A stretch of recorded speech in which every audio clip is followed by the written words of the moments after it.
I welcome each of you for this particular meeting. We have, as of now, 99 participants present here, and I'm sure we would reach more, 100 has come in. So it's the right time that at dot at 4 we have 100 participants, and let's see, we have more members joining this particular session. So I hope everybody is safe, everybody are at home. Certainly, COVID-19 has completely disrupted the life of many of them, and we all are now at home. And now, being at home, we just thought, as an institute of IMEI, we thought that we should have all the participants, all the members to be together and try to have some discussions. So, and that reason, this is the first initiative which we have taken across as IMEI Chennai to have this particular online technical meet. This technical meet, we would have, the ground rules are, we start now, agenda is already been posted to each of you in the members group. We would have two speakers today. We'll have one, Mr. Venkateshan and Mr. Ramakrishnan. They'll be the two speakers who would be there for 20-minute sessions. The ground rules, I'll just tell you, each of you are muted right away because of the disturbance for other members. In the interest of that, we are muted. We are also recording this session. Today, any infringement on personal life is, by law, it is not right. So that's the reason we are intimating each of you. Those who want to keep your video on can do so, and those who want to keep it off are free to do so. So, but then this session is going to be recorded and probably going to be hosted on a social media of YouTube, etc. in the interest of those who are not presently in the meeting. So in the interest of the society, we would be doing that. So this is one disclaimer which I'd like to mention. And each of you are muted. We'll have the sessions, each technical paper will be presented. And we will have, at the end of this technical session, we'll have a question answer session, wherein each of you are free, will unmute your mics. You're free to unmute, ask a question yourself, or you can also do in a chat mode. While the sessions are on, you can switch on, you see an orange color box at the bottom of your screen where it's called chat. So you can just go to the chat mode while the session is on, and you can ask the questions to whichever speaker you wish to. And finally, you would have the question answer session, which would be moderated by one of our EC member, and he would be asking these questions across to the speakers, and they'll respond to this then and there. So that's the plan. I'll request you to kindly cooperate and see that you could make the sessions more lively, because interaction, we didn't go for a webinar. There's a difference between webinar and this session. A webinar, we could have just had five speakers or two speakers, their photographs to be displayed, and none of the others will know who all attended. But here, this is something different where we have every participants, we can view them.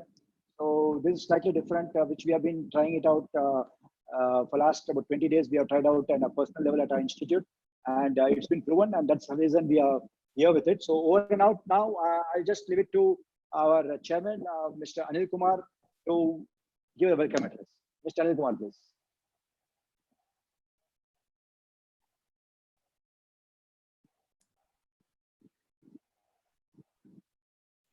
Yeah, thank you, Sanjeev. Am I audible, Sanjeev? Yes, sir. Please go ahead, sir. Yeah. Thank you very much. Yeah. First of all, thank you all for joining this session. I know we are all working from home, and we are facing an unprecedented situations. And thank you again. Thank you very much for taking your time off joining this session. So the way we are looking at it is we are forced. This more like a gravity situation is forced on us. Gravity is something which we don't have control of, and what we can do is to obey the government guideline and also encourage our fellow colleagues and family members to follow what the government line is. And what we can do is to keep our energy levels up and also our mood levels up, and so that when we come out, sure we all come out from this scenario. When we come out, we will be a much better self of ourselves. So that's what we can expect. So IMEI, as you know, IMEI is it was started as a division of Institute of Marine Engineers UK chapter in India, and thereafter that has been registered as a society in 1977, and subsequently it has been registered as a charitable organization in 1982. And IMEI operates through 8 of its branches and 6 of its chapters all around India.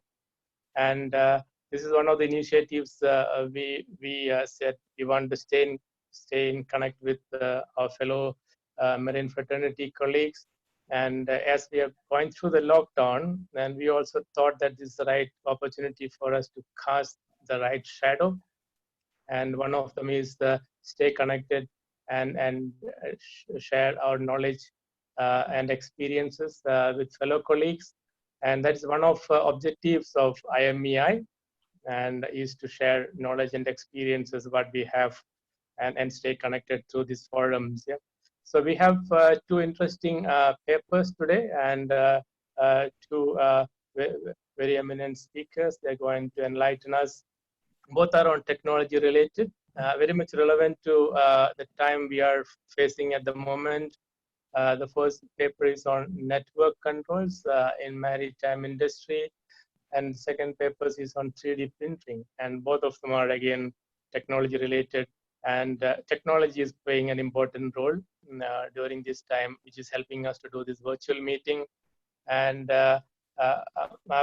from my background, being a classification society surveyor, what we have been supporting the ship owners, ship operators, seafarers around the world, so that the ship can sail safely. And all the ships need to carry out this periodical surveys and audit time to time. So prior to COVID-19, say about 5% of our survey activities used to be remote surveys. Now we could see through March and the first week of April, our remote survey activities have increased to say about 25% at the moment. And so we are all working to support the industry. We are in it together, and we'll come out it together. And I wish both the speakers all the best. Thank you very much, Sanjeev. Thank you, sir. Thanks a lot. May I now request our EC member, Mr. Ramesh Subramaniam, to kindly introduce the first speaker, Mr. V.R. Venkatesh. Over to you, Mr. Ramesh. Yeah. Welcome here. Good evening, gentlemen. Let me have the honor and pleasure to introduce Mr. Venkatesh, who will be our next speaker. He is actually, as you all know, is an acclaimed expert in controls. If you believe me, I know him very well. He can control anything, almost anything. In fact, if you want to have tips with controlling jacket water temperature, or even diabetes, blood pressure, or even how to control your family members from spending more, he's the man you can look up to. Okay, Venkatesan passed out of DMET in 1985, sailed in various types of vessels as chief engineer in gas tankers. He has been with HIMT Chennai for 20 years. Now he is the director of academics for all the centers of HIMT. He is the course in charge for extra first class engineers, of course. He has been involved in developing e-learning programs for pre-C and post-C students. The online coaching classes for MEO class 4 is the latest attempt by HIMT to support young engineers, and Mr. Venkatesh is very much involved in tailor making those things. So these class 4 engineers who are attending this can attend the coaching classes, doubt sessions, and also mock orals from home or vessel. So over to Mr. Venkatesan for a very enlightening and very absorbing topic. Thank you. Thank you very much, Mr. Ramesh.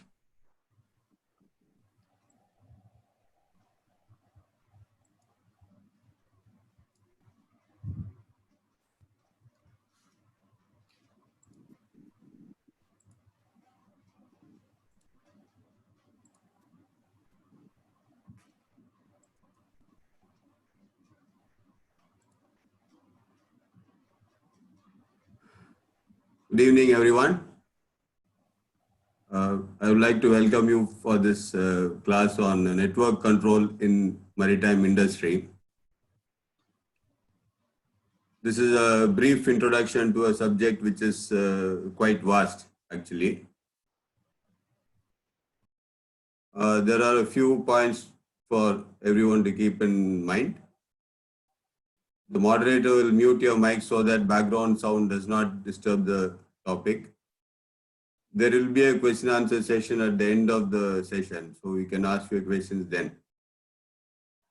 If you are unable to ask any questions, you can use the chat mode. This was already explained to you. And the moderator will note down your questions in chat. If you are having any issues, you can inform in chat, and if it is within our ability, we will try to resolve your issues. Moving on to the actual topic, the learning objective of the session is we look at basic principles of network control system on board vessels.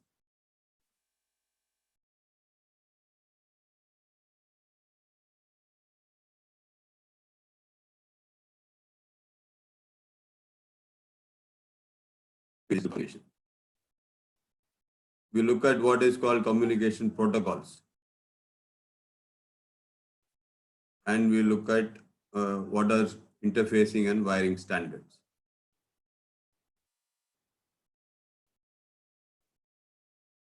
If you look at the way automation is developed in the industry, even on-board vessels, initially we had relay-based control, which is called as hardwired relay-based control, where you'll have push buttons, relays, sensors, pressure switches, pressure transmitters. All these will be connected by wires. And the entire control system works on allowing current to flow through the circuit or by interrupting the flow of current. This type of system is called as relay-based control, and it is called hardwired because it works in only a particular way. And the wiring and the components that are used will decide the logic. The word logic is simple. Logic means what will happen, the particular way in which a control circuit will function. That is called logic.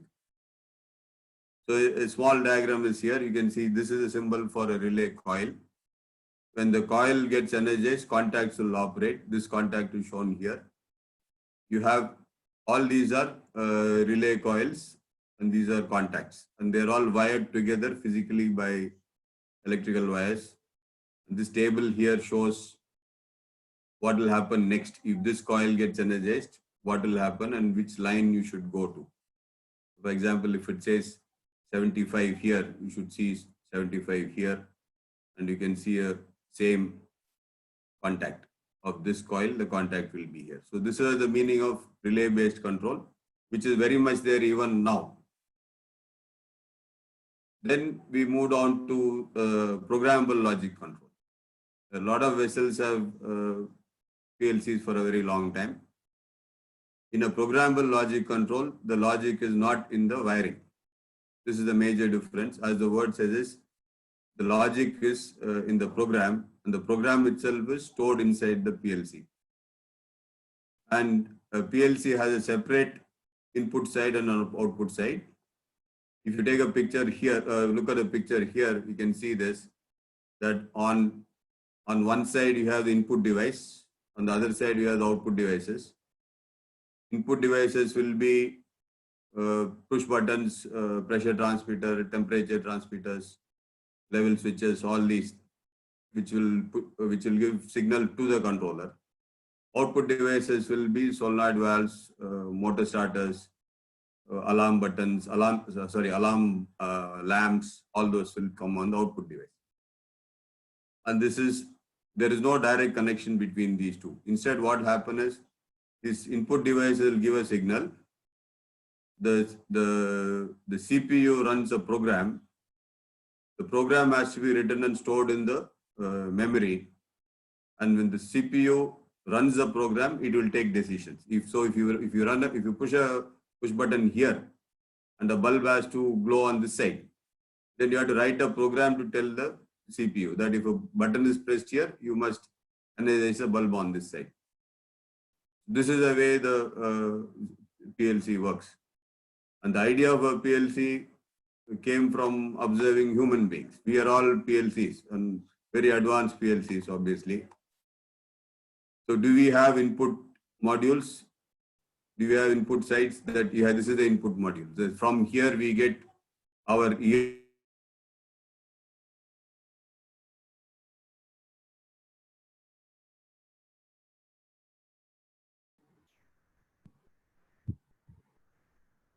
and our brain is the CPU.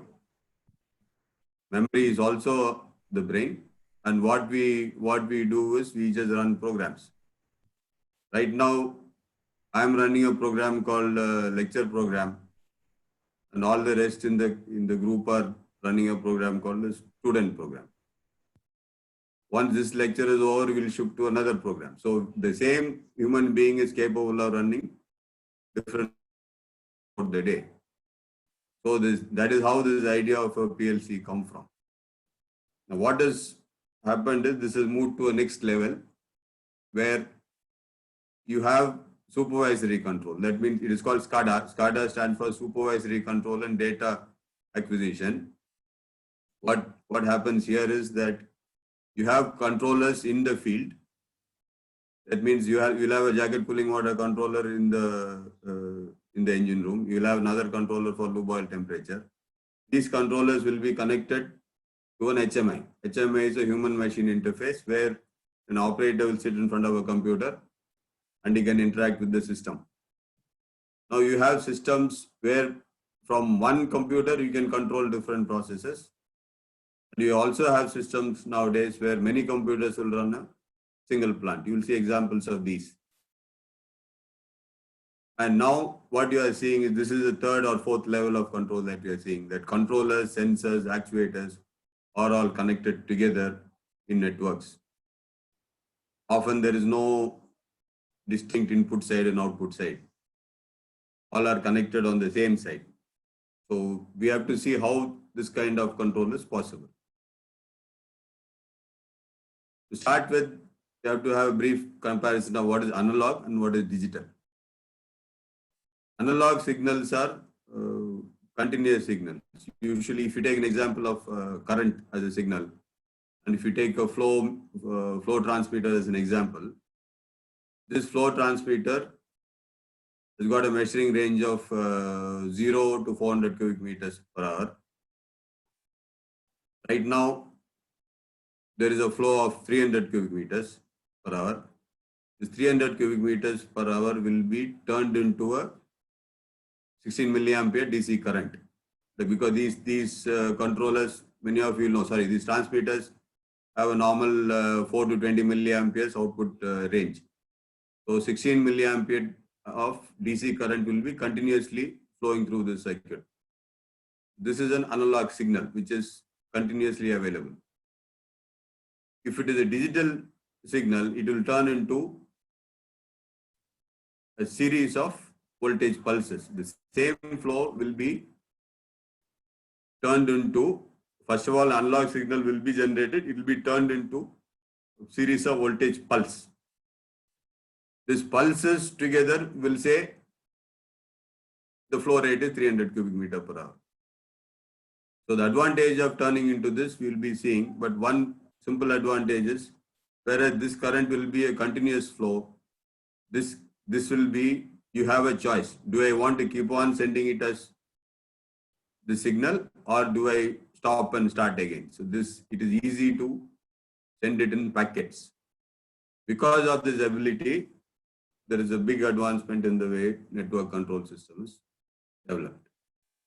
So if you see this, analog signals, if you take 4 to 20 milliamperes as an example, they are continuous signals, and multiple analog signals cannot be transmitted in the same wire at the same time. You cannot transmit two DC currents in the same wire at the same time because you cannot separate it.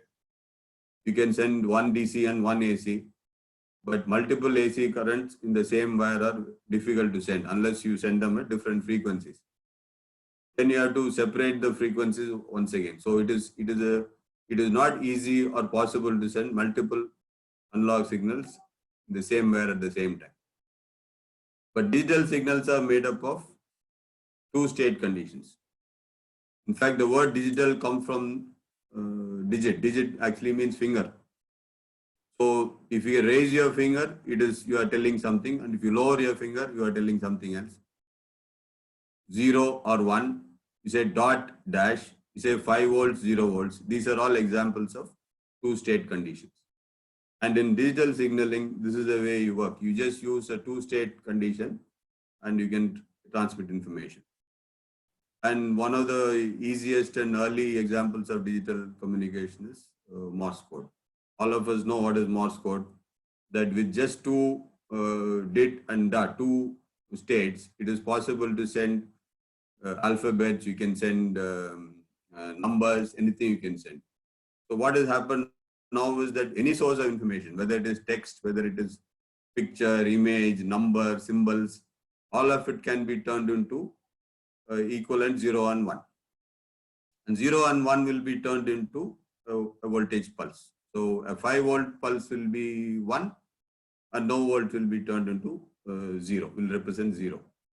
That is the way digital signaling takes place. So if I want to transmit a jacket cooling water temperature is at 85 degrees, if you want to say like that, now I will send it as a series of voltage pulse instead of a continuous current. Now, because it's a set of pulse, it can have a beginning and end. This gives a lot of advantage in ability to transmit signal. One of its biggest advantages, it is possible to send multiple signals in the same wire if you do it in control. Basically, you have to do it turn by turn. You need not send all at the same time, but you can take turns and send the signal. Because of this, there is a big difference in the way control happens. This is a brief look at the IMEI engine's control system. We'll come back to this screen again at the end. But to see it first, it is like this. In the IMEI engine, which is camshaftless, the main engine is controlled by many MPCs or multi-purpose controllers. Each of this is a multi-purpose controller. This is called cylinder control unit. This is cylinder control unit. This is called auxiliary control unit. And each of this is actually a computer. It doesn't have a keyboard or a display, but it is actually a computer. And input signals come from different sensors, and outputs go to different solenoids. And all these are connected together by a network. It's a redundant network because it is, even if one fails, other will take care. Now each cylinder is controlled by a CCU, and all these controllers are controlled by ECU, which is called as a master controller. So ECU is the master controller, CCUs are called slave controllers, and this whole thing runs on a network. If you look at Artiflex engine from Wärtsilä, it is like this. Here, each cylinder is controlled by a module called FCM. It's called Flex Control Module. Here, there is no controller above these. There is no master controller above these controllers. And this works on a bus called a CAN bus. It's called CAN stands for Control Area Network Bus. So these are all examples. So if you see this screen together, if you have a 6-cylinder engine, these are the 6 FCMs. This is called an online spare, which also will be present. Now all these black lines are going to each cylinder. This is for one particular cylinder. And signals come from sensors like this through the network. You can connect your control panel here, alarm monitoring system, all these are controlled. And you'll see this, it says scan open module or Modbus. This is what we are going to be talking about. What are the meaning of these? Or you can take a look at this. This is an example of a monitoring and control system from Terasaki. It works through Ethernet. And in the ECR, the engineer can sit and monitor all the events from signals which come from input device. If you take an example like a level alarm, Bill's level alarm is there. Then that input comes through this. And this is the Ethernet. And for sitting here, the operator can activate the pump.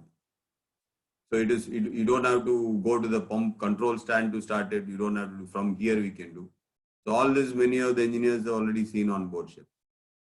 So what we are saying is, this this application has already been there.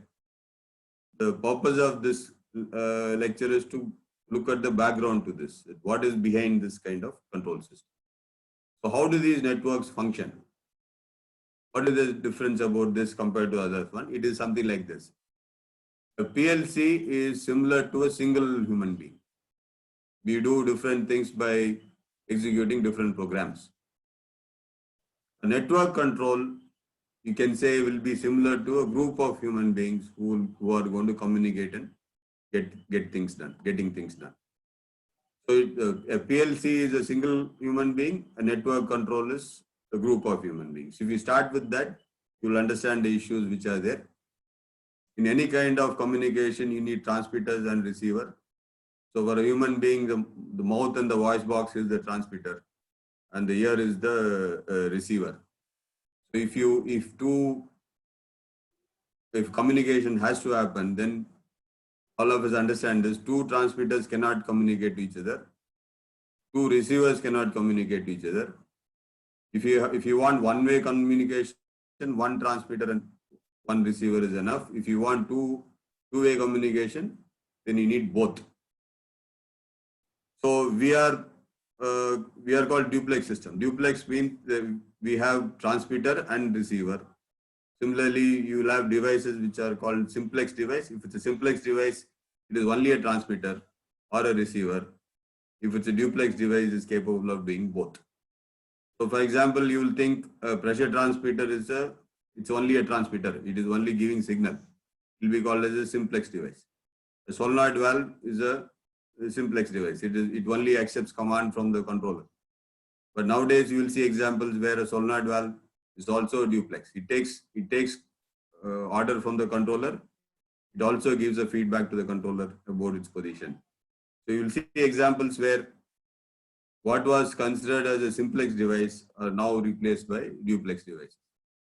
So this is the meaning. Duplex means it can transmit and receive. Now, if human beings communicate, then what are the issues that are here? How do we know who is talking if there is verbal communication? Identity of the person is known. That identity is called as address. There are many ways of knowing the address. If you make a phone call, the phone number gives an address. Then in any kind of verbal communication, there are some rules which you have to follow. One of the two important and simple rules are the same language must be used, and then usually one person should talk at a time. So this is the set of rules of communication. Same way, if you see, these rules are called as protocols. And same way in control systems also, or in network control also, you need to have protocols. And these few are examples of this. One is called Modbus, other is called CAN bus, another is called Profibus. You have DeviceNet, and there are many such examples of protocols are there. This protocol basically lay down the rules of how the communication should take place. They prescribe the format in which the communication has to be sent. So for example, if you look at human language, if somebody speaks to us in Japanese, then we are not able to understand. It is not because our ear is not working or the brain is not working. It is because that format of the sound has not been understood. So similarly, if signals are sent through a wire, that signal will be always in either current or voltage pulse. But that format still has to be understood. Unless the format is understood, the signal will make no sense. The format is controlled by what protocol the system works with. So this is one of the important principles. There will be protocols. And you can very loosely understand protocol similar to this. Rules and the format.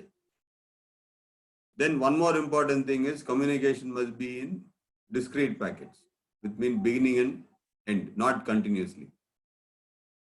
So what this basically means is that if I connect my devices, what we mean by devices, sensors, output devices and controllers, all will have address or an identity.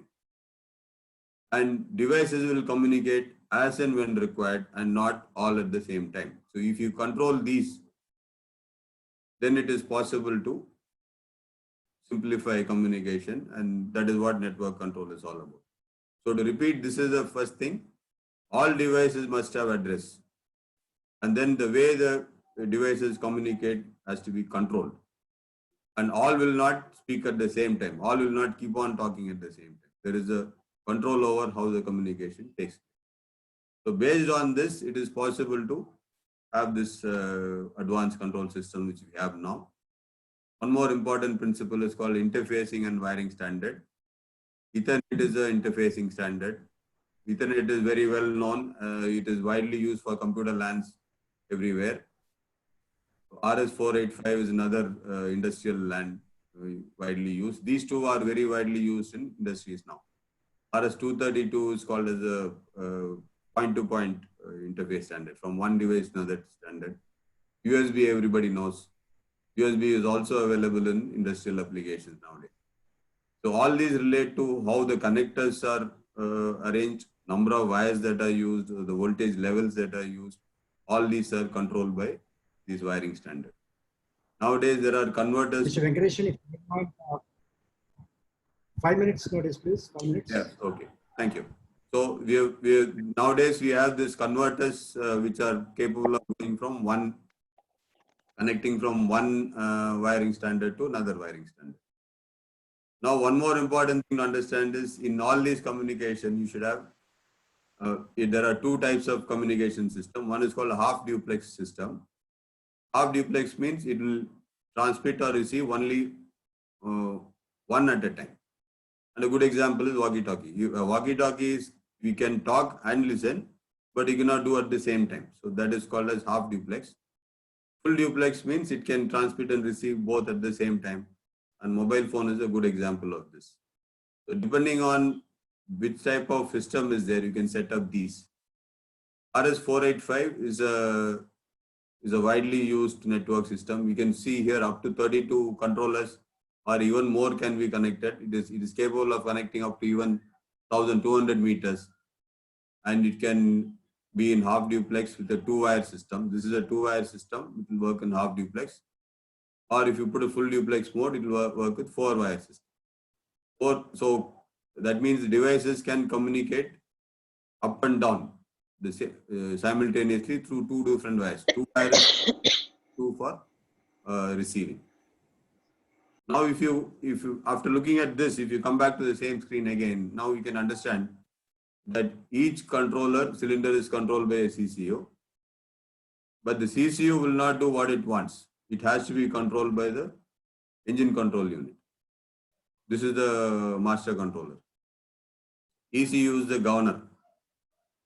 So you have this arrangement of one master controller and these are slave controllers. And Modbus, Profibus, all these use this master-slave type of control arrangement. So you have this redundant bus system. Sensors give their inputs to all these. And as we said before, the sensors will communicate not continuously. They don't use the same wire. They will keep sending turn by turn the information. Same way, if you go back to RTFlex, it is like this. In the RTFlex, it uses control area network. This is called as peer-to-peer protocol. That means all are equal. There is no boss over this. In this case, the governor function is distributed, that all these units take care of maintaining the RPM. So RTFlex is different and MEA engine is different. Now MEB is also got a variation in this. So this shows the CAN bus or the Modbus module which can be used. So to summarize, these are the few points. Wiring becomes extremely reduced because you in the relay-based control, each device will use a wire exclusively. Nobody else can use that wire because it will be transmitting continuously. In these systems, the transmission is not continuous. Because of this, same wire can be used to connect many devices together. Like you saw the example, just with 2 wires, you can connect 32 devices. In some application, you can connect even 256 devices just with 2 wires. And All these can be controllers, input device or output device. You can connect them all together without wiring becomes extremely simple and inexpensive. A single computer can run multiple programs to control many processes, and each device is identified and communication is controlled. This is a basic layout of how all these things work. And thanks for your attention. Yeah. Thank you, Mr. Venkatesan, for this enlightening lecture. And now, may I request our EC member, Mr. Muthuswamy, to introduce Mr. Ramakrishnan, who is our second speaker. Mr. Muthuswamy, please. Can you unmute, sir, please? Mr. Muthuswamy? Mr. Muthuswamy, can you unmute? Yes, please. Yeah. Please go ahead, sir. Yeah. Good evening, gentlemen. Good evening, all of you. Let me introduce Ramki. We call him as Ramki. I used to know him from 2003. He used to work for Ocean Sparkle for some time. His background is BE Tech, CIT 1986, fellow member Institute of Marine Engineers, presently with CMC, Marine Academy as engineering faculty. His experience as 31 years in the marine industry. He was teaching for the past 4 years. Ramki, Ramakrishna, please take note. Ramakrishna. Sir, can Yes, I okay. share the screen, sir? Yes, please, go ahead. Yeah. Go ahead. Okay, sir. Right. Thank you very much, sir. Please do. Yeah, welcome, ladies and gentlemen. I would like to thank our IMEI platform and especially HMED, sir, for the great idea, and CMC also. So now we'll be talking about the new technology, but it's not the new technology. Actually, it's we will see in the slides. Okay. Thank you, gentlemen. We will start. Can you see the slides, sir? Yes, please, go ahead. Yeah. Okay. So the left side is you are seeing the propeller, and these are all the things which are made in 3D printing. Okay. Next slide.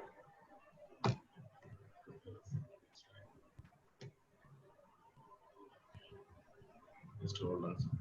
Yeah, it's okay, fine. Fine, sir.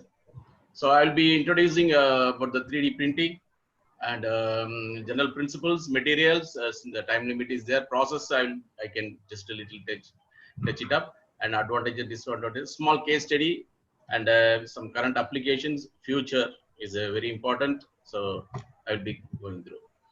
Fine. So regarding the 3D printing, it was in the infancy period, actually in 1981 to 99. As we grow, it was come to the adolescence from 1919 to 2010, and then the present stage we can see now. We'll talk about the introduction, how the 3D printing has come. So Mr. Hideo Kodama of Nagoya in 1981 only was using the photopolymers. That was the first one. And later, in 1984, Mr. Charles Hull made the 3D printing by SLT, what we call stereolithography. Then coming to 2000, where all your internet and all have come, that is the Y2K period. We were all worried during the ships. Nothing has happened, luckily, anyhow. So then medical field also has come. So much miniature kidney, prosthetic leg, and bioprinted blood vessels. Now they are making even the stents also at a very cheaper rate. You all know that.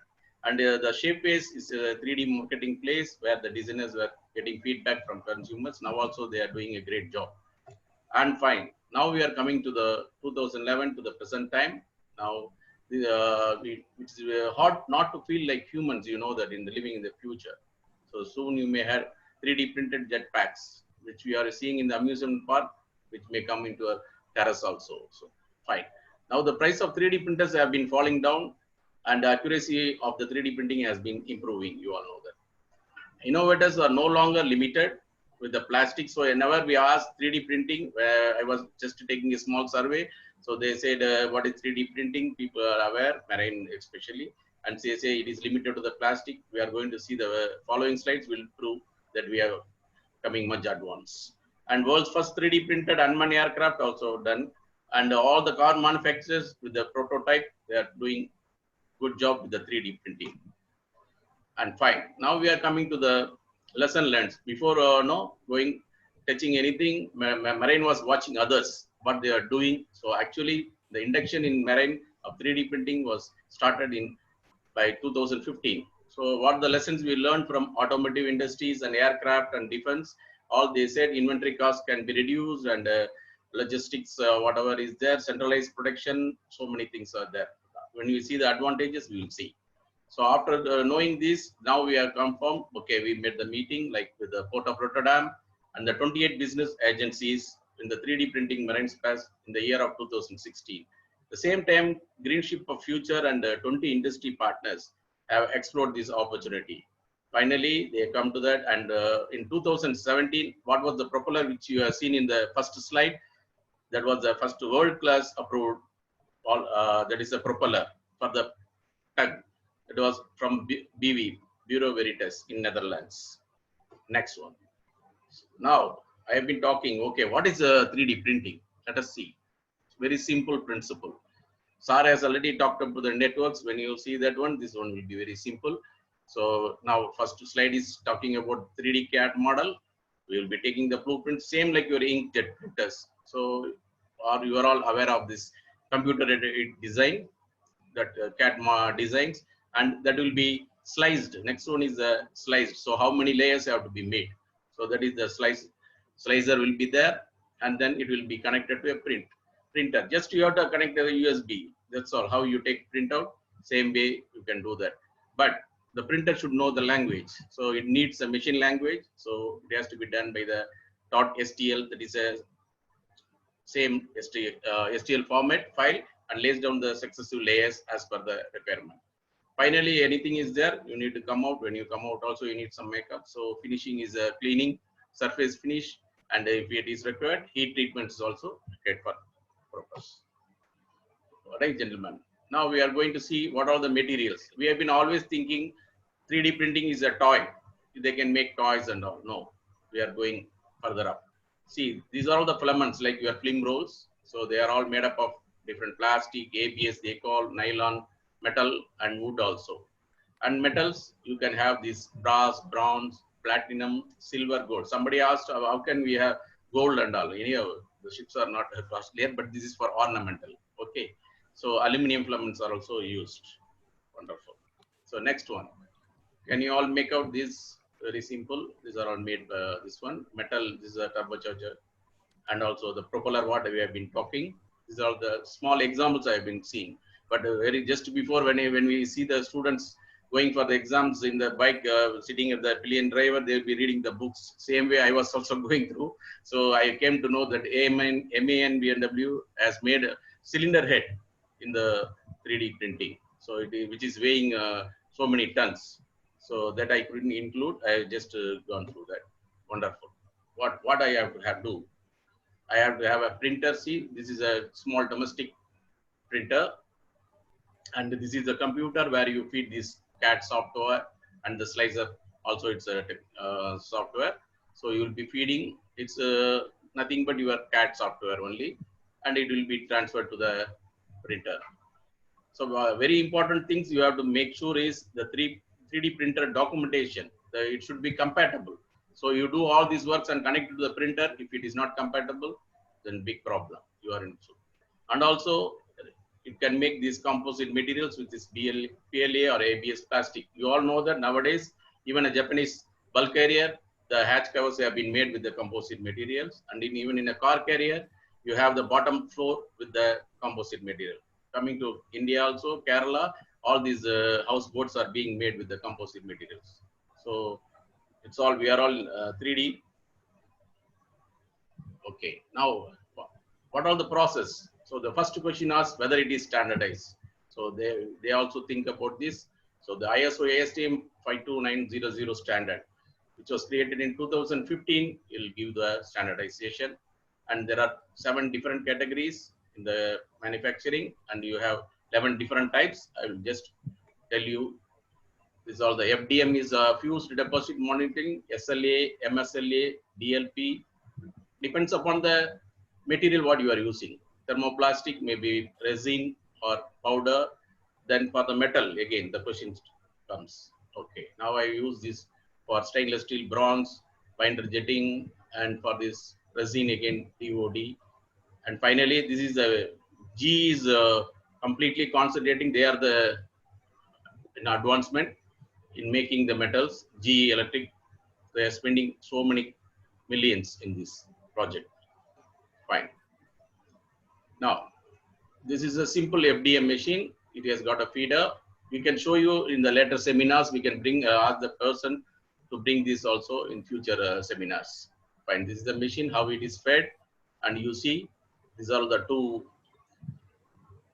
One supporting material will be there and building material. What you are seeing, these two layers, no, white and black. So these are the extrusion nozzle heated and that will be squeezed. This is a liquefier which will be heated and it will be pushed. These are the two nozzles. They will be going according to our program, what you have fed. So it will be doing the addition. This is why additive manufacturing. So you can see white and black according to our taste, our design. It will be doing that. It's a simple FDM. Next one is the DMLS. I was talking about the slicing. See the system, computer system. You can see the slicing layers, how it is made. And this is a laser. Very much in GE also they are using, I said, laser. So each layer will be coming down like that. When the laser with the powder will be there sprayed and the laser beam will be for the curing. So you can see the metal. You can see the metal part, the check of a small drilling machine or whatever. It's a small example. Impellers are made, so many things are made. This is a best technique for the metals actually. So these two things only just for plastic. I have shown you the previous one. And okay, now there is a question. How it was for the toys? No. Now see, this is a 10 into 40. So you can see 10 feet by 40 feet. So you can go up to the board. And fortunately, like you can join the competition in the Singapore for the best design of the board. Still the competition is open. Fine. And regarding the weight reduction, that is the most important. The challenge was given. 3D printing reduced weight and number of parts. So they were having 525 to 841. It was a Ruston engine. So weight reduced by 120 kg and by 200 numbers. So that is a good success. That is an advantage. Fine. Let me check with the advantages naturally. So it's manufacture very complex designs, easy customization, faster and less risky product, less waste. That is a lean in manufacturing industry, lean in management, and reduced material cost, reduced overall turnaround time, reduced carbon footprinting. There is no logistics. Just you want it, you ask, then just in time. So carbon footprinting is a major reduction. So yes, it can be considered. Fine. What are the disadvantages? Same time, higher cost for mass production, less choice of metal, color, and finish, and limited and non-reproducible strength. We are all working on this. So many projects are going on, and the later slides will show you how we are working on this. Then the lower precision, agree, and the technical knowledge. You can have these trainings, especially in Chennai. You can avail these trainings from National Small Industries Corporation, Ikadatangal near Gindi, and CPAT Plastic Industries. That's a big institution having 3 crore machines of 3D machines, which can make anything. So, and Think 3D is a nice private firm which is giving training every month. They are conducting the seminars freely. You can attend that. Wonderful. Now, overall advantage. I was talking about comparing. So, it is eliminating the physical inventory storage, the all digital inventory, complex distribution, and typically high logistics costs. Even though my son is nearby, the cost is about 40%. You all know that. Wonderful. Now, current applications and advantages. So I was telling you 2017 on-site facility, pair of 6 robotic arms have been used, and it was class approved by Bureau Veritas BV. Wonderful. So 5 minutes more, sir, please. Sorry, 8 minutes, sir. I'm giving. Sorry.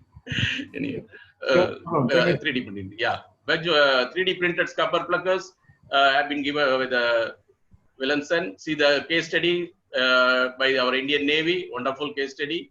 So they have been having the breakdowns. So it takes 3 months for the impeller to make alternative solutions. They have to go.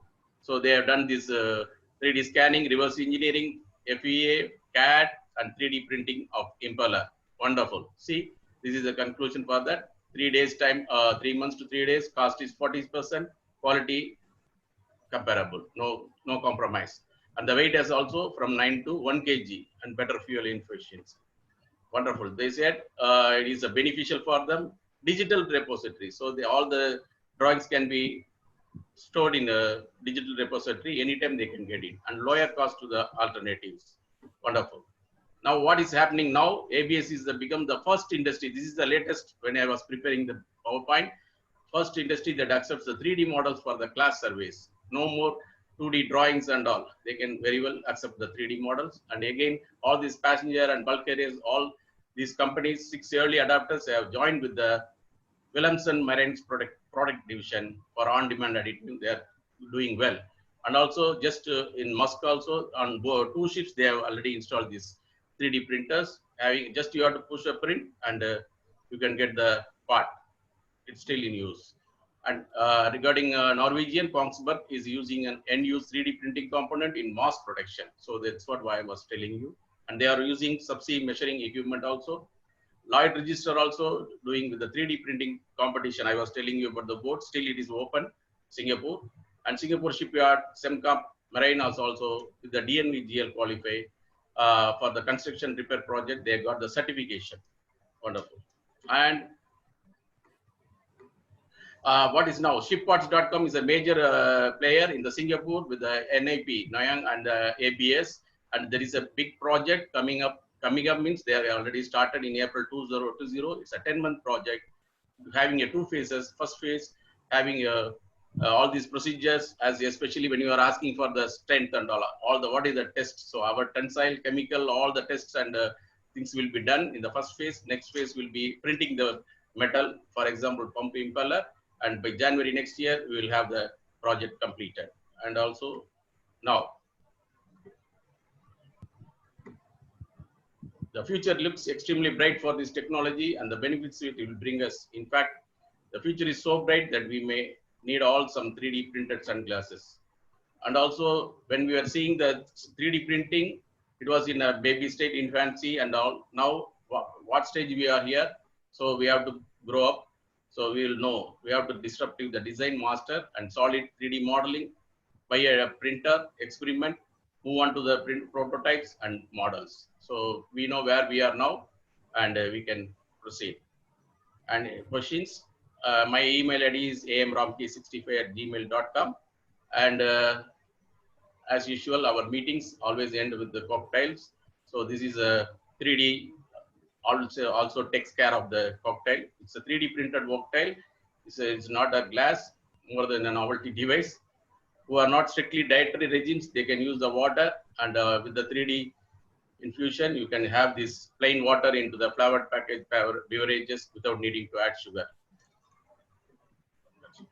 Thank you, sir. Thank you for Thank you very much. session. Thank you very much.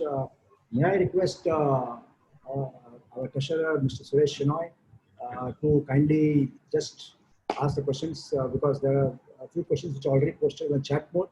So first we'll take up those questions, and thereafter, if there are any more questions, we'll unmute the mics, and we would like to, the speakers can ask the questions, members can ask the questions. So over to you, Mr. Shenoy.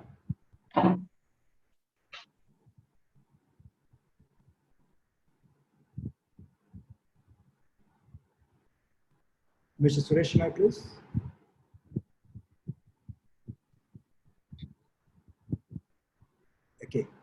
Okay. By the time he comes, I'll just quickly go to the first question which has been asked. One question which has been asked. Okay, I'll just read out the name of the person who has asked the question from Mr. Venugopal to Mr. Ramki. How 3D printing technology can be used for ship repairs and maintenance? Wonderful, sir. Thank you very much for the question. All this reverse engineering will be helping you. They have been doing it. We are successful in doing this. Reverse engineering is helping, especially the latest one also. They got the broken impeller, and with this system, reverse engineering, they can very well do the repairs, no doubt. Yeah. Is this answer fine, sir? So, Thank you. I think if you feel that the answer, you're happy with it, just say thumbs up. That's fine. Okay. Go to the next question. Mr. Shah is here. Mr. Suresh Shinoy. I think maybe he has connectivity problem. Mr. Shinoy, yeah, he's here. Can you ask the second question, sir? I have just taken up the Mr. Venugopal question. He's already answered. So Mr. Arun Gulati has asked some question. Can you just read out the question, sir? Mr. Shinoy, can you unmute your mic, please? Sir, can you unmute your mic? Sir, for Mr. Arun Gulati, sir. Yeah, yeah. No, I'll yeah. just do Suresh Shinoy. Mr. Suresh Shinoy will do the honors, please. Yeah, Mr. Suresh Shinoy. You can't. Okay, I'll take it up as a moderator. No problem. So by Mr. Arun Gulati, it is what is the micron distance between horizontal layer slicing in 3D printing, metal centering design? Mr. Anki, please. Yes, sir. Very frankly speaking, I have to go in deep actually. The layers and all, the FDM, we have seen 0.1 or something like that. So it is a design part. Manufacturing part, I am not that much conversant. In future, later I can be able to inform this. Okay. Yeah. We have the next question from Mr. Arvind.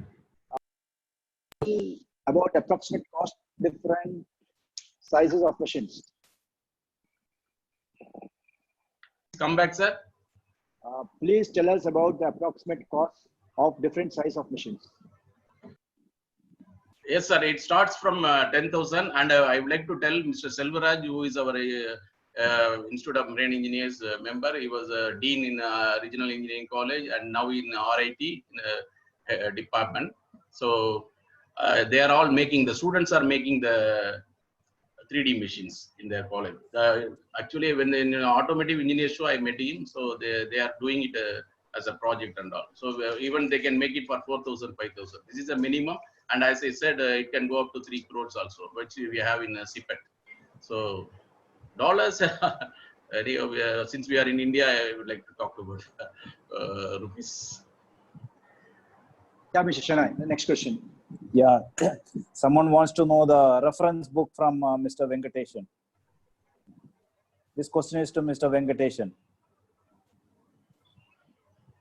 There are lots of books, and rather than looking for books, I would suggest that you can search in the net. And if anybody wants to study this subject in detail, obviously you should start with the basics first. It comes under the entire topic comes under the name called industrial networking. So you should start with sources on industrial networking first. And then the three major areas are what is the difference between analog and digital, and this interfacing standards and protocols. And there are lots of websites from which you can learn. There are a lot of manufacturer sites from where you can learn. So one of the best sites I would always recommend is you go to Schneider Electric website, and they have, apart from electrical system, they also have a lot of information on automation. And many major automation companies are now bought by Schneider Electric. From their website, you can learn a lot.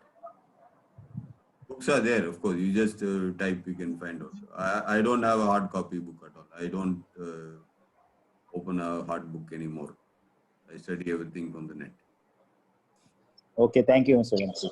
Sir, I see one more question about from Captain Rajiv Nambiar, sir.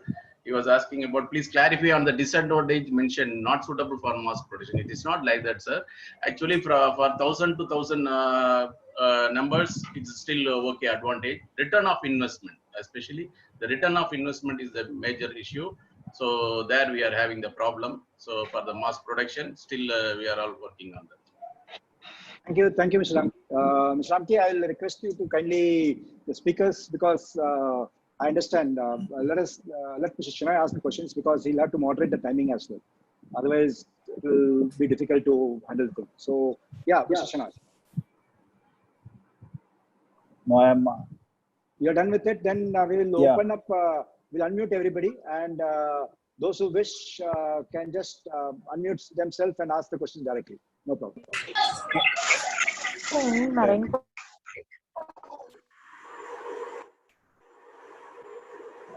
And ask the question directly to the speaker, please.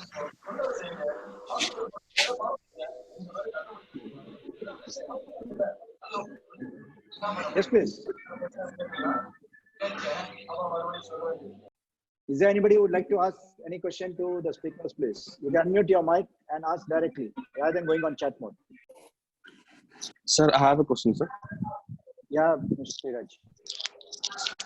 Sir, just now, as you said, mass production, if we have multiple products, then the 3D printer is more advantageous than going for a single product. Like, because if you have a mold and you can manufacture a product, that is more easier than using a 3D printer, right, sir? Mr. Ramki, please. No, I totally, because that is the actual reason for having this 3D printers. For the individual prototypes and small ones, individual products, you don't have to go for the traditional method of injection molding, sand casting, all these things. This is just make the system in the CAD or whatever the program, or you can scan also. You don't have to serve. Some servers asked me also whether we should know the CAD. No need, sir. If you can scan the product, it will automatically do the job for you. No need to have the knowledge unless you are very much interested. So for the single products, it is the best one. 3D printing is the best one, cost effective, and you can do anything, whatever, especially the complicated, what you want to do, anything, everything you can add very easily. It is not easy in traditional methods. Is it answering? Okay, sir. Yes, sir. Sir, another thing is, like, if suppose your 3D printer is also, like, maybe the future, like if it is inculcated within a quality system like X-ray machines where it can scan the internal also, and then the product is come out with quality check, so automatically everything is done. So there you are cut shorting a lot of departments. So I think that can also be the future, right?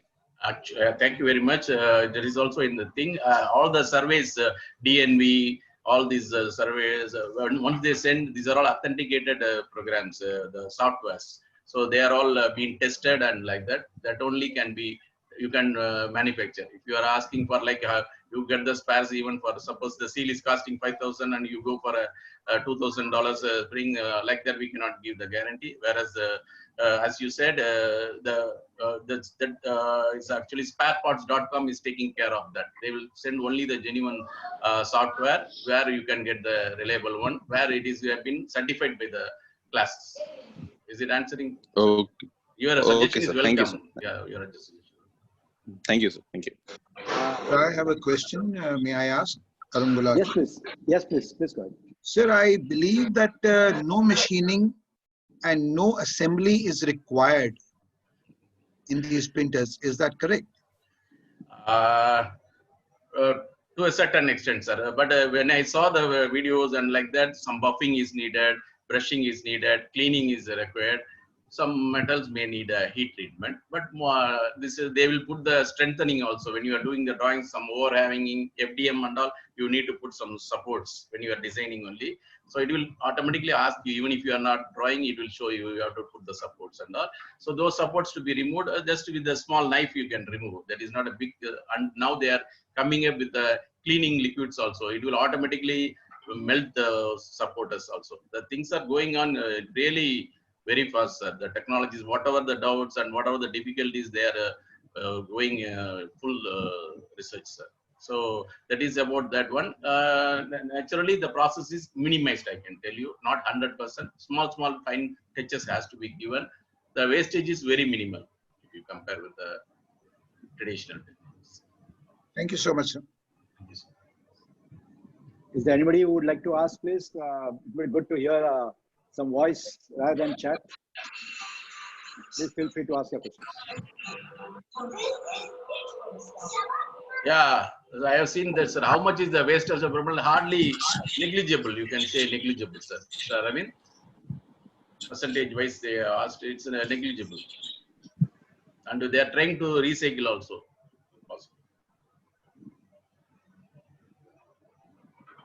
Yes, gentlemen. Is there any more questions? We still have 5 minutes time. Yeah, so somebody asking, I want to use in jeweler, that is going like anything. Jewelry, you won't know actually. Underground, still without permissions, people are doing this business with 3D, and Chennai companies are doing with the approval. We are going high level. If you search in the net, you will see Chennai is very big company. It's doing this ornament and this jewelry, wonderful. Sir, my question is, these 3D machines, are they manufactured in India now? Yes, sir, absolutely, sir. Because as you know, our rival is always China, so they can make the cheaper one. But what I'm saying, even our boys, engineering boys, with our engineer, Mr. Selvaraj, marine engineer, is a member of Institute of Marine Engineers. He's in RIT, Rajalakshmi Institute of Technology. Boys can make for 4,000, 3,000 rupees. So we can go up to that. And costly machines are there according to your requirement. We have to go for costly machines. If you really want to see those machines, we can go to CPET Indy, where they have 3 crores machines installed, and they are using it. They are using it. When I saw, they were using it for the metal jackets, bulletproof jackets to suit the individual. So we have to go and see, sir. Really, it is really amazing how 3D is coming up. And the Think 3D is also making. You can have the training also. They can. They have the Think 3D is also doing a great job, as you have seen with the Indian Navy. Okay, next question is to Mr. Venkateshan from Mr. V. Balasubramanian. How fault finding is done in network?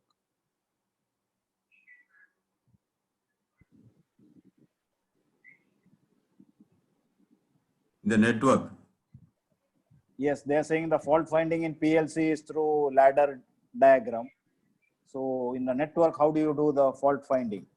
No, the fault in all these control systems, the majority of the fault is not in the program. It is in the same sensors and wiring, the same way. So that whether sensor is working properly, whether the connection is proper, that still has to be checked.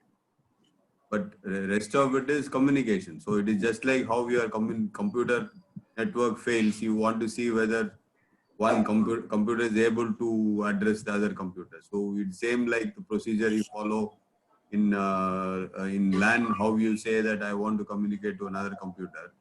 You have to do a pinging process, right? So similarly, you can find out whether device itself is able to communicate. But the most common failures in industrial application is still with the sensors and the connections. So once that part is taken care of, then if that is all right, then you see whether the communication is all right. The difference with these is unless if the electrical systems, if the wiring is intact and supply is present, this should work. But when you move on to the PLC, like the question itself says, when you move on to the PLC control, even if the signal is reaching the PLC, if the program is not run through, the controller doesn't work. The same principle applies here also. The only difference is that a single computer is capable of controlling a lot of processes. The information still has to come. So there are various levels. You start with the sensor first or the actuator first. And then if that is there all right, then you start moving towards the communication, whether each of the devices is sending its signal out. That is the way it is done. Yes, please. Sir, yeah, can I see this? Can I answer to this question, sir? Production faster, sir was asking, Mr. Aravind. So actually, as we have seen, the impeller, it took only 3 days when they do compared to 3 months. So that is the best example I can give you right now. And so many products have been made faster, but the process may be slower in FDM machines and all. But it is actually, the time is very much reduced when you compare with the traditional. Then again, 2 more questions to Mr. Ramakrishnan. How much ID normal rejection rate of manufactured pieces percentage wise?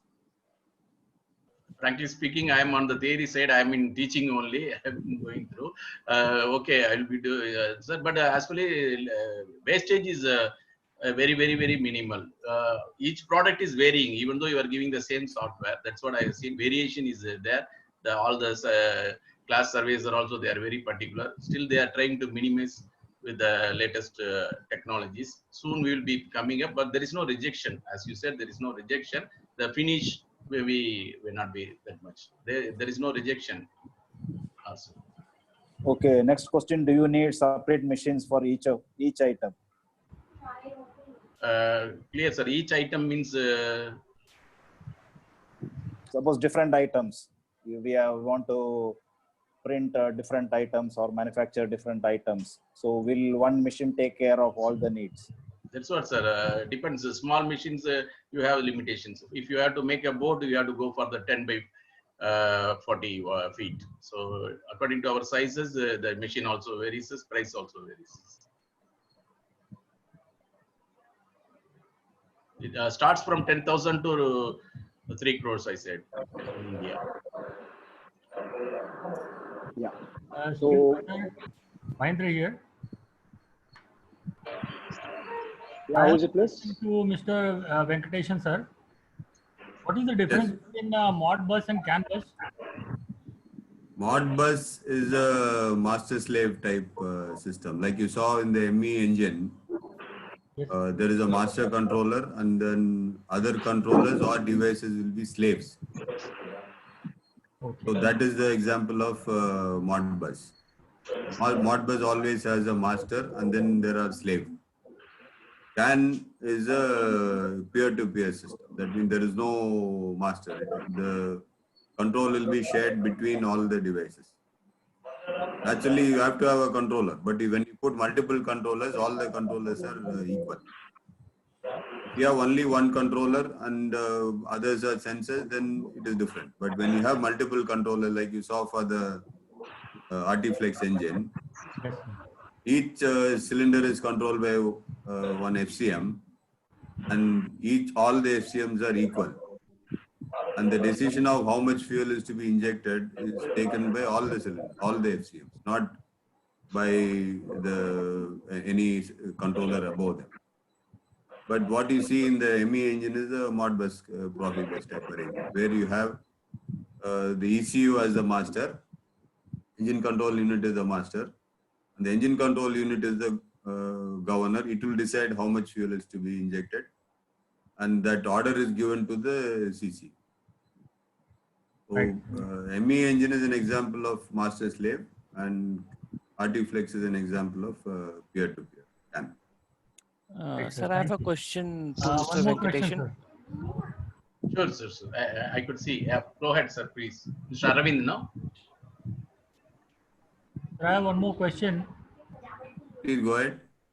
In this network control system, do we have a program thing like we have in the PLC system, or we do not have any programming as such? No, definitely programs are there. The computer has to run programs.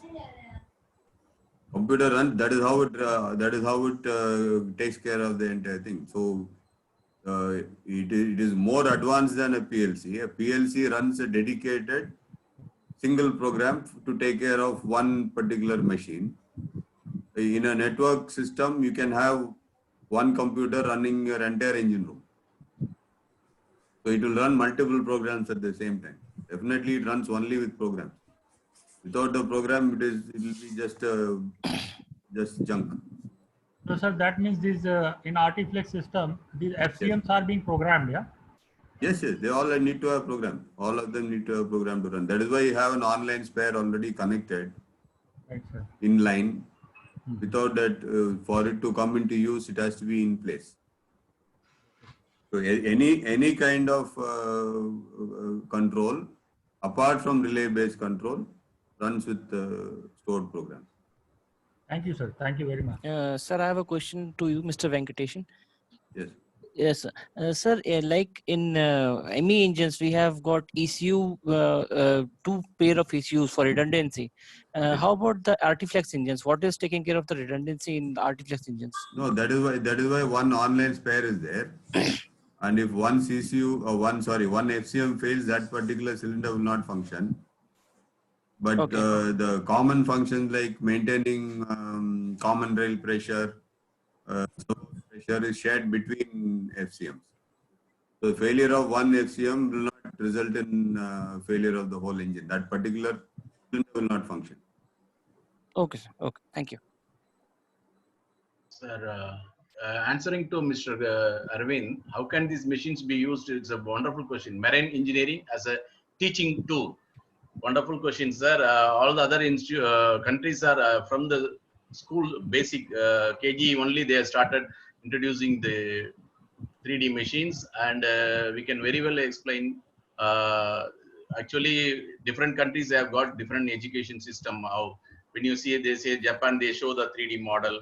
Like India, we show the picture, something like that. But when we have this tool, it is fantastic. Where we have been showing the cross-section models and the old ones and all. Whereas this one, it is a wonderful tool for the teaching, sir. Not only for marine engineering, for the whole education communities. Right, sir. Thank you. Mr. Chennai, if there is nothing, can we just go to the next part of it? Yeah, yes, please. So I hope there are no more questions, right? So we can just go to the next part of the program.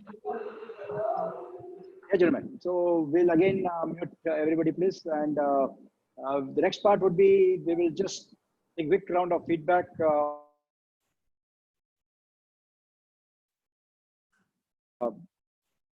Something would be coming across. You will have to give your feedbacks online. Moderator, can you just do the same, please? Can you just post the online polling, please?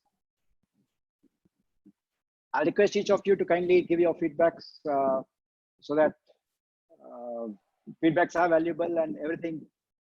To make this program better, we would request your honest feedbacks, please. Can you see the feedback on the screen, sir? Yes, please. Yeah. We also have 3 questions. One is on the each speaker. Second thing, we have also the sessions, because of COVID-19 situation, people are at home. How can IMEI help, or rather how we all can help each other by getting together, and whether these sessions should be more frequent. We have experts in the industry, and the world is shrunk now. From any part of the globe, we can have speakers coming in. So please do give your honest feedback. Finally, attendance part, we would like to have more to come in so that more are benefited. Because certainly to make such topics, the speakers do spend some valuable time. So please give your feedback. Thank you.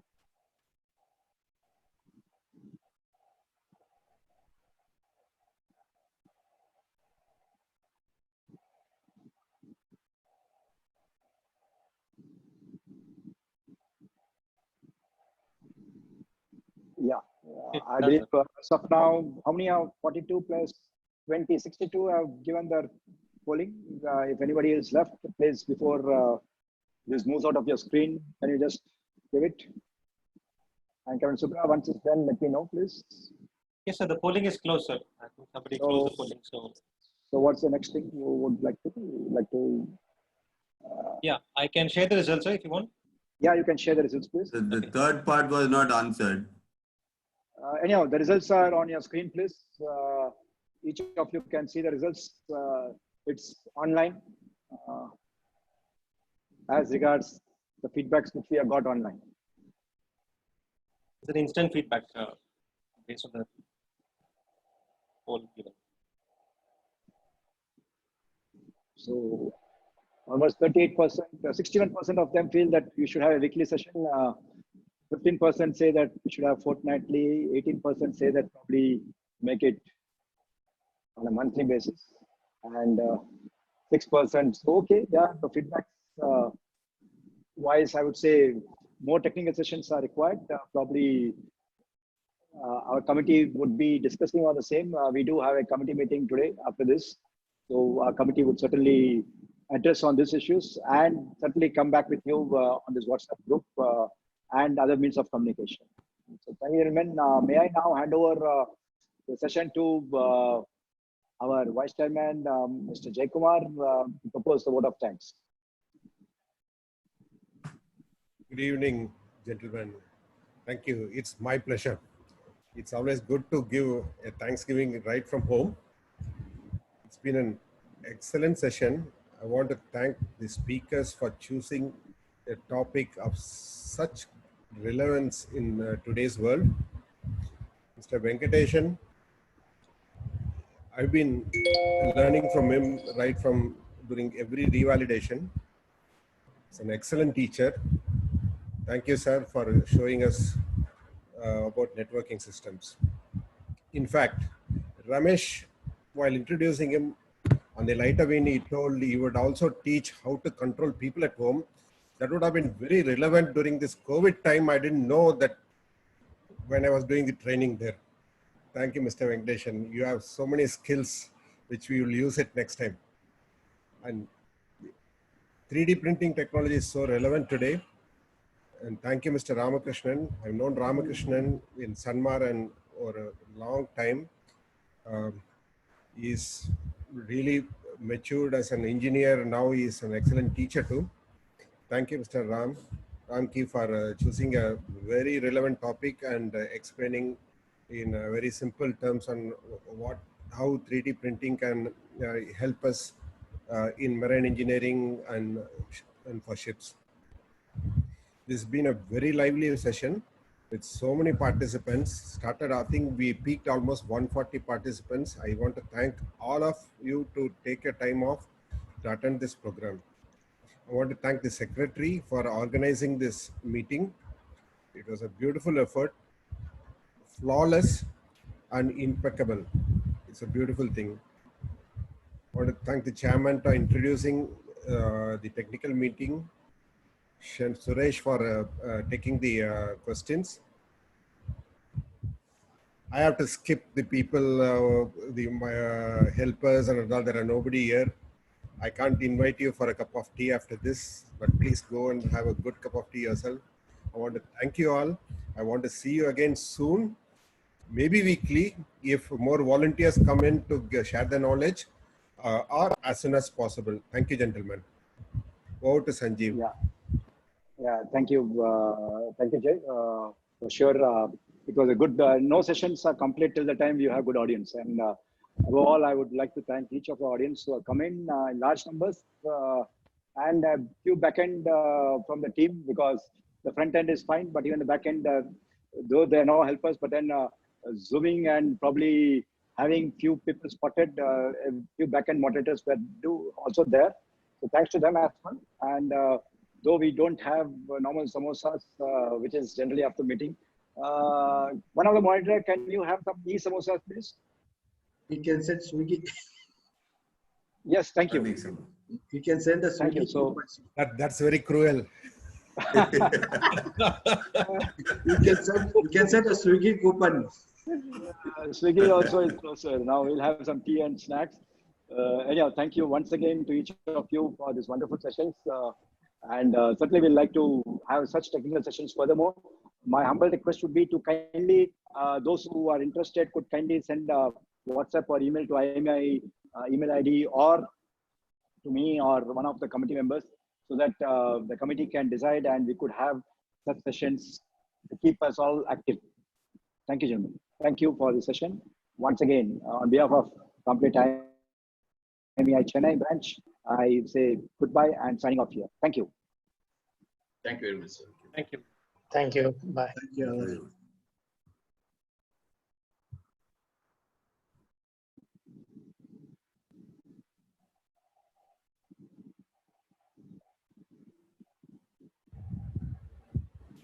Sanjeev? Yes, sir. The committee meeting will just shut down and we can, committee members can remain back. If you don't want to connect back, we can stay back.